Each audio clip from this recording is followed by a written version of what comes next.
আসসালামু আলাইকুম বন্ধুরা, নতুন আরেকটি ভিডিও নিয়ে আপনাদের মাঝে চলে আসলাম।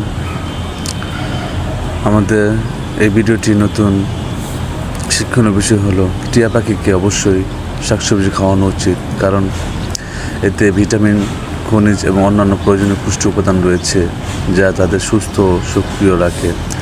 এছাড়া গাজর, ব্রোকলি, মিষ্টি আলু, শসা এবং বিভিন্ন ধরনের শাক যেমন পালং শাক ও কলমি শাক টিয়ার জন্য ভালো।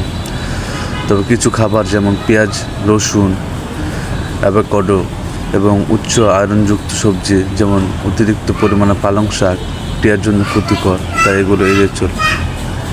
টিয়া পাখির জন্য উপযুক্ত শাকসবজি, ভিটামিন সমৃদ্ধ সবজি গাজর, মিষ্টি আলু, স্কোয়াশ এবং লাল ও হলুদ বেল মরিচ ভিটামিন এর ভালো উৎস।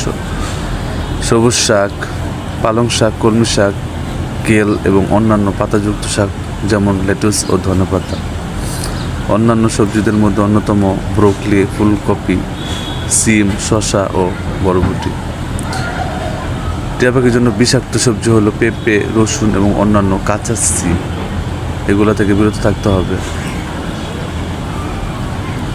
কীভাবে খাওয়াতে হবে? তাজা এবং কাঁচা সবজি কাঁচা বা হালকা সেদ্ধ করে খাওয়ানো যেতে পারে।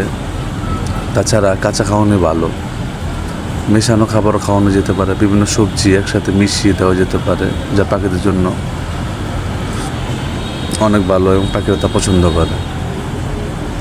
বন্ধুরা, আজকে এই পর্যন্তই। নতুন অন্য কোনো ভিডিও নিয়ে আবারও আপনাদের মধ্যে চলে আসবে।